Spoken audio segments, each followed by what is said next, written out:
Okay, let's start. Good afternoon, everyone. Good afternoon, everyone who has joined us for this live webinar, Food for Thought, that we are running from CAS. As you know, we run this every week. And this week, we have our guest, Arjun Viswanath, who's the co-founder and clinical director of the London Wellness Clinic. Arjun was also our executive MBA student. He graduated in 2019, of course, with flying colors. And he has a long history in this field, in pain management. He specializes in pain management, and these days, of course, he is running the London Wellness Clinic. Yeah. So I am particularly thankful to Arjun right now, primarily because his clinic has just opened up, and I know from him that there is a spike in demand for consultations at his clinic, and he has taken time out from his busy schedule to speak with us for the next 30 minutes on recharging mind and body, how mental and physical endurance matters when you're working from home. Yeah. Arjun, before I hand over to you, and I know you have some slides, you have some very exciting slides. He's also been very kind. I know what he has in store, very exciting stuff that's coming up. But before I hand over to you, I wanted to remind people that, as you know, we have webinars every week. But next week, we actually have two webinars. We have one extra webinar, which is on Thursday, July 16th. So if you're following these webinars, please do make a note of the next three webinars, which are on 15th, 16th, and 22nd of July. Last thing that I want to quickly remind everyone, please feel free to ask questions, put your comments already in our Zoom session. So you can start putting your chat or comments or Q&A. If you have questions for Arjun, please do put them on the Q&A section so that I can pick it up from there. Yeah, I'll also follow your chat. You can always send me a private chat as well in case you want to ask any specific question. Yeah. With that, Arjun, I will hand it over to you. Let me stop sharing my screen. I know you've kindly prepared some slides as well. So over to you, Arjun. Thanks, Aneesh. Excellent. A warm welcome to everyone from the city or country or any part of the world you're joining us from. I'm really looking to share some of my experiences and also give you some tips, helpful tips about how to manage your mind and body, your health, really.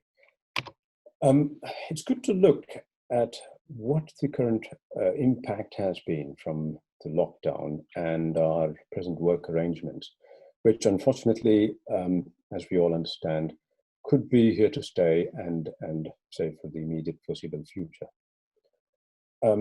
First thing being immobility and physical deconditioning. We are not challenged in the same way physically as we drag ourselves to work every morning through rush hour, and if it's in London or any part of the world. And there's always a certain level of physical activity which we retain during our daily course of work. And that, as we all have known, can cause muscle wasting. Another particular feature which I noticed personally in the initial days of the lockdown was increased caffeine intake. We have lots of spare time. We have access to if you have access to unlimited supply of caffeine, be it in the form of tea or coffee, we do not realize as to how that could accumulate and then give us fatigue, as caffeine is a calcium channel blocker, and sleeplessness. And I think the most significant, which is isolation and the behavioral changes which comes as a part of it, purely because we live fairly socially isolated lives at the moment. And finally, the cardiorespiratory deconditioning, which causes us generalized weakness. So looking at this in a nutshell, we have generally our human performance has been changed, has got reduced and altered. It is almost a challenge on each one of us to try and maintain and keep up this. That's where the question came up, and which I'm trying to answer today through this presentation, as to how do we retain our physical and mental performance. I'd like to start with physical, and I've used a term there as a fitness balance sheet, because none of us know where our current level of fitness is. None of us have much idea about where we stand. So it's always good to do a self-assessment of our fitness using a simple 3-minute step test. All one has to do is choose a platform of about 16 to 20 inches high. I found this in a park next door to me, and you do. You can set a metronome. You get free apps for that, or Google that, and set it at 24 beats per minute. And at the end of 3 minutes, place your 3 fingers on the outside of your hand, just below your wrist, or if you have a smart device, which can capture the heart rate, see what your heart recovery rate is for 1 minute following the test. And that gives you a simple indication to what your current fitness level is. And you can easily pitch yourself across the other test variances and results and look at your age group and see where you are. And I did such a thing about 2 months ago, and I found that I dropped below average. I thought I was fairly fit, but wasn't. And since then, I've made efforts to now retain a good level of fitness. You can also calculate your VO2 maximum, which is your oxygen carrying abilities, through this simple formula. Sorry, Arjun, can I quickly ask you a quick question on that? So you're essentially suggesting that a great starting point would be to test where we are when it comes to our fitness, and just the 3-minute step test is a great way to understand where we are, and this is essentially the scorecard. Can I assume you're very happy for us to share this slide with everyone who's on the call and also on our site, so that they can test it themselves? Yeah. Sure. It's a widely accepted one, and from a clinical hospital point of view, we have always used this as an easy way to measure a person's endurance. And then moving on to some simple tips on how to, say, retain your endurance. I think thinking of our body as a whole and exercising in a smart manner is a easy way about this, which we refer to as limb girdle muscles, muscles which connect our upper arm and upper thigh to the trunk or the torso, are the most oxidative muscles. So retraining them initially to get back that primary function is important. So instead of doing segmented, say, very specific push-up or a single abdominal crunching type of exercise, working the body as a whole is a lot more is more measurable. So I'm going to demonstrate 2 instances of simple smart exercise training. One is a sprint training, which I again recorded my park next door to me, which I do with an interval in the middle where I allow my heart to recover while I exercise my lower girdle muscles to the maximum ability. And the concept is simple. I only do that for a short period of time, I take a break, and I continue that cycle. And then for my upper girdle and core muscles, a simple concept of training exercise, which can be quite demanding for people with knee issues, but you'd have to find an alternative to that. But otherwise, very easy, very simple, requires no equipment, but can give you a fantastic workout where you extensively use your upper limb girdle muscles, including your core muscles. That's my suggestion regarding the physical fitness and endurance side of things. Shall I move on to the next part? Yeah, sorry, Arjun, can I quickly ask a question on that as well? So that's very useful. So you're essentially saying these 2 exercises, these 2 very simple exercises that we can all do in a park, for instance, are very useful if you want to exercise those key muscles that you'd showed in the previous slide. For how long should we do these exercises? I mean, in terms of minutes. Yeah. So again, smart devices are a useful indicator as to where and when you hit your maximum heart rate. The idea is to remain at that point for a short period of time. Normally, it's somewhere between, say, about 3 to 5 minutes. And the reason why I say this is we are not looking to work at a strength and a training level, and that's where you work between say, a fairly difficult to a extremely difficult level of fitness. We're looking to be a lot more sort of in the middle zone of fitness, which is what we refer to as the endurance training zone. So you need to work between a light to a moderately hard level of say endurance or physical strain. So, right. which is where I would say if I were to do sprints, I would do about 5 and then just stop and do something else, some breathing, some stretching. And then I would do, say, another about 5 or 3 to 5 repetitions of crawling and then stop and then stretch. So, Right. so use what suits you. The idea is to enable someone to make up their own program. Right. I know you have a lot of interest in health tech and wearable apps and devices and apps as well. So essentially, you're recommending some kind of a wearable device, which most of us, many of us already have. That could be a good way of measuring your heart rate if we are testing. So that's definitely advisable. Right. Okay. I know you've also some slides on the impact on our mental health, our brain and exercise and mental health and mindfulness. So I'll let you continue. Yeah, sure. So obviously we all know the close connection between physical health and mental health, often referred to as two sides of the same coin. With physical activity, we know that that stimulates the release of several helpful biochemical substances such as endorphins, dopamine, and so on. Now, importantly, these raise our mood and boost our mood and an overall sense of well-being. And it helps you feel in a way a lot positive and motivated in general. Also, nerve cells in the brain can also alter our response to, say, social interaction, because which off late, as it has reduced, we are not forming those new connections and pathways which we otherwise would have gained as a part of our general social experience. So this ability of the brain is very vital for our general functioning, and particularly as we age, it is known that such interactions are important to prevent diseases such as Alzheimer's disease. So the focus has to be to try and connect better with oneself, with our own self.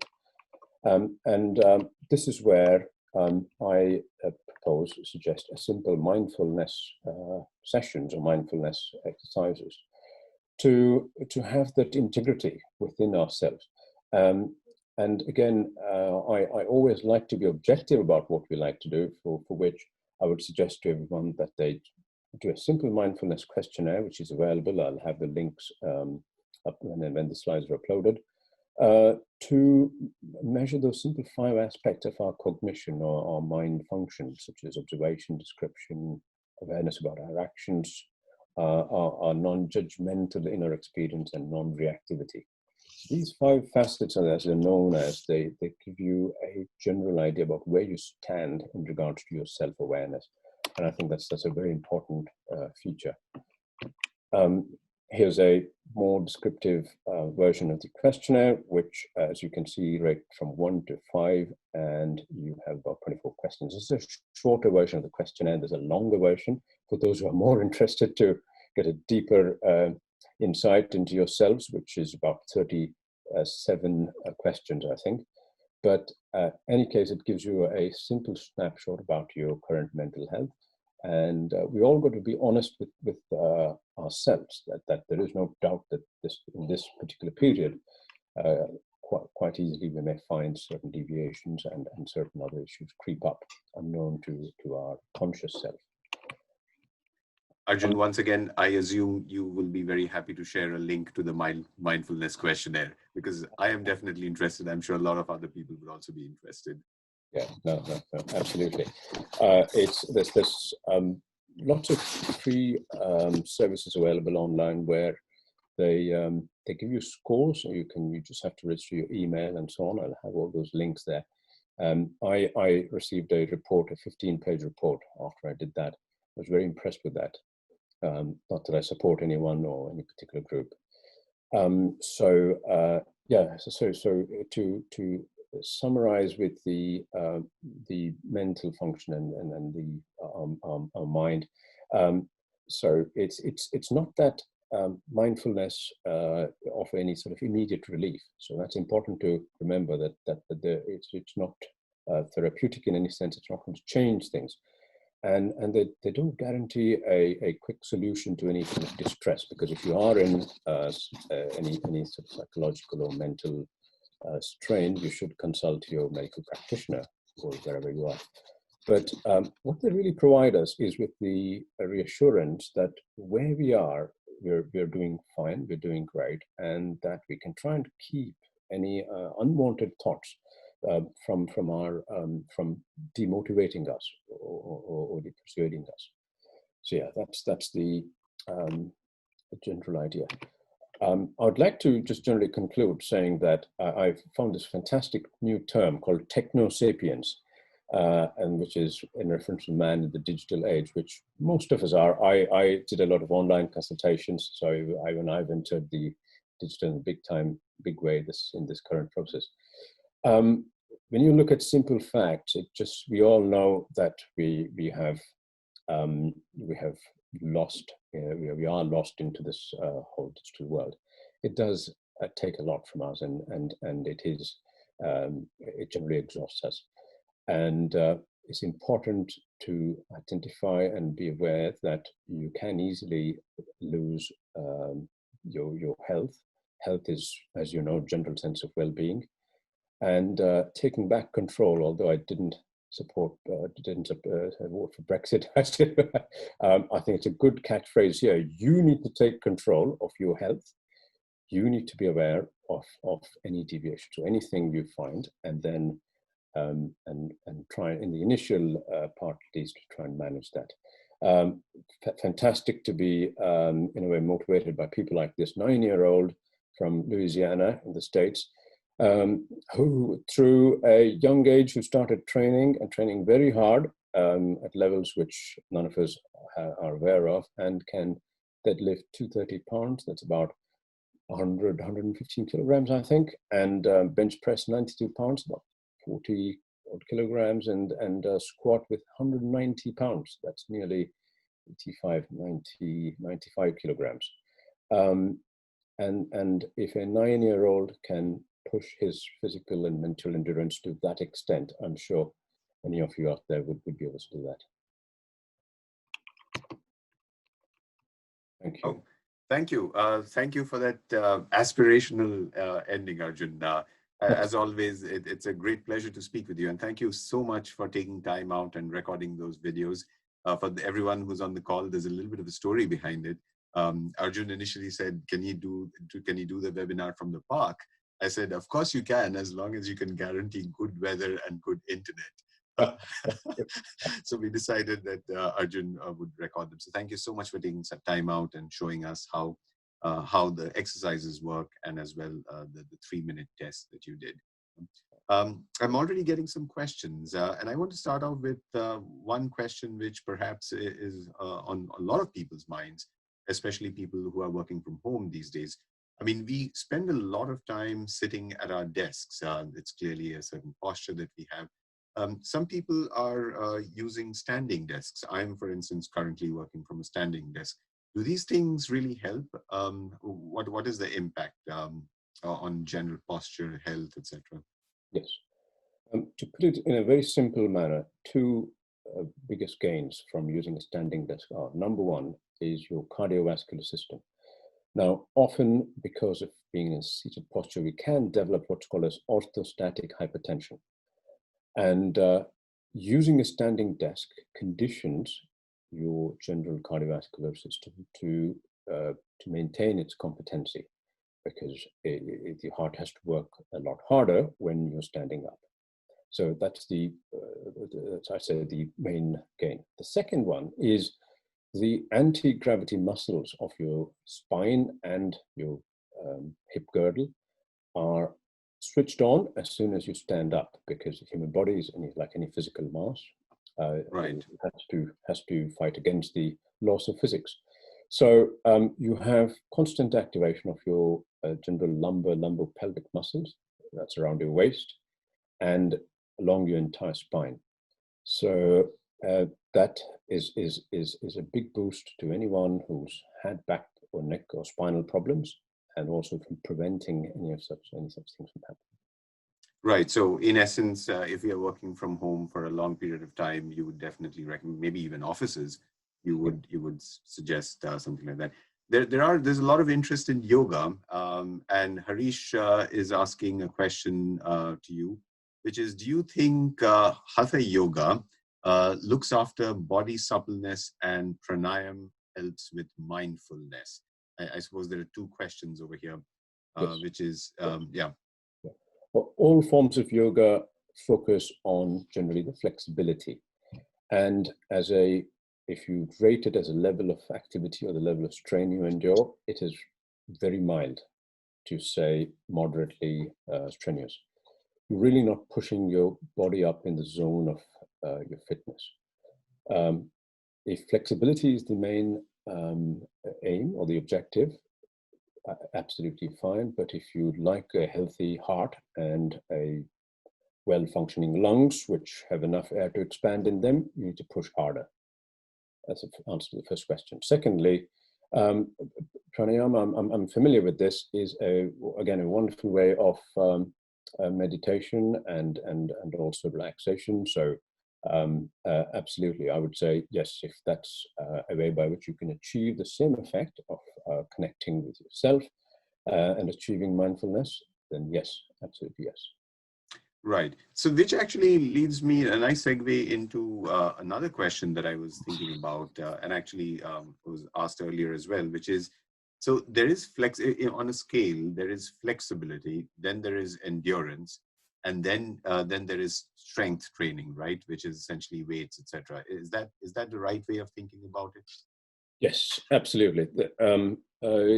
Flexibility could mean just very gentle movements of the body. Tai Chi, yoga, all fall into that category. Endurance is mid-range, in the mid-spectrum. Endurance training is to retain that basic level of function, also to be happy and remain at a good level of function. If you want more athletic abilities, then you go into the strength zone, which is where you push hard in a gym. You push hard with bulk, which is hypertrophy, and also push hard with your heart rate and so on. So yeah, just horses for courses, whatever you're after, and so on. Yeah. Right, and I suppose I am trying to assess my audience over here a little bit, our audience over here, and assuming that most people just want to be fit, generally fit. Yeah. Any advice on what amount of exercise they should be doing per day in terms of number of minutes, number of hours per day, or per week, perhaps? Any suggestions on that? Yes, I have come across many scientific publications in terms of a weekly recommended. I'm sure it's also available in the popular press. I personally use a rule where at least, so in a day, we should have a moderate to heavy, well, at least moderate level of physical activity for about 15 to 20 minutes. Sorry, can I ask what kind of activity would classify as moderate? It could be just going up and down a couple of flights of stairs. You could, so if you live in an apartment building and so on, or it could mean just marching on the spot, pacing, fast walk, slow walk. That would come up to moderate. This thing, you still do not need access to any facilities. And once a week, you should engage in endurance training. Twice is good, but if it's an hour, you can do once a week, then an hour of endurance training. But if it's only half an hour you can spare, then twice a week. This is a rule I've applied for myself. I do 2 hours of endurance training. I aim to do 2 hours of endurance training per week. And on a day-to-day basis, have 15, 20, if not 30 minutes of moderate level of physical activity. Right. And so if I'm a non-athletic person, so to speak, do I need any kind of strength training? For example, I assume, say, dumbbells. Would you even advise someone who's not interested to be very athletic? Do these kind of things help? Again, with weight training, if you're able to do that within a certain safe limit of repetitions and load, then that's fine. But again, with strength training, what comes into play is your level of fitness. Right. If your baseline is a lot lower than what you've always been on an average, then there's a risk of injury. This is something which we do see in our clinical practice as well. People hurt themselves trying to do something. I personally would say if you are comfortable with a set of weights, if you are comfortable with a set of repetitions, 15 repetitions, for example, and if you're comfortable with sets, maybe perhaps 2 sets, then fine, stick to that. But this is not the time to start something new or something Right. you're not accustomed to. Do not. Right. Which is exactly actually the next question that has come up, which is, could you elaborate on some of the common mistakes that people make while working from home that needs to be avoided? I suppose one of the mistakes to be avoided is clearly jumping into weight training. Yeah, absolutely. I'm slightly against, not against us, but in a general sense. Group exercise sessions tend to put more pressure on us, and we can exceed we can end up working beyond our comfort zones or comfort levels. Unless you are confident with your fitness, do not participate in group sessions. Ideally, there's lots of solo exercise sessions in the internet. YouTube is full of them as of now. So look for something which is easy training, which is to do with endurance training, and use the word free exercises, which refers to your body weight, Right. your own body weight. So I would use those terms: free exercise, and ideally in a self-directed manner. And that'll keep you injury free. Right. Thank you. There's another set of questions around. So there's a lot of focus on technology, wearable apps, etc. What if I do not have any wearable app, and perhaps I'm a complete beginner when it comes to fitness? And what physical signs can we look for if you're working the correct way or correct level, and that we're not overdoing it? Any Yeah. tips on that? Absolutely. So in hospitals, we use something called a Borg's test, and that's also where we get a person to speak to us while we're doing this step test or any other stress and endurance test. So the best thing is either sing along, or if you're training with a partner or someone with you, then keep talking to them until such a point that you cannot say mouth a word, or you cannot easily speak or sing the words you were singing. So essentially, it is a conscious awareness of your breathing, or a point at which you end up having shortness of breath. Ideally, that's when I would suggest that you reduce the activity, or in some way hold back, allow your breathing to stabilize, and then restart and continue the activity. That's very interesting. What was the name of the test again? Could you repeat that? Borg's, B-O-R-G, Borg's test. Okay, very interesting. I keep testing this on my own, and I've 5 flights of stairs, and often I'm trying to see how aware am I of my own breathing, and that also is a good indicator. If you know when you're heaving, you're just gasping for your next breath, and it's sensible to avoid that state, or just to then persist with any activities beyond that point. Right. Arjun, we are almost at the end of our allotted time. And in closing, I would like you to perhaps quickly summarize us 3 tips from your point of view that we should keep an eye out for as we are working from home, and perhaps most likely will work from home in the near future. 3 tips. Sure. Number 1, for those who are desk-based and so on, move every 20 minutes. And there is no excuse, nothing, even if you're on a call, whatever you're doing, please do move. Because our muscles and our whole body likes movement, likes activity as a biological unit. We are naturally designed for movement. Secondly, every hour, take a deep breath in, arms up, gently stretch your spine, stretch your back, and just bend forwards to stretch your legs, to stretch your hamstrings.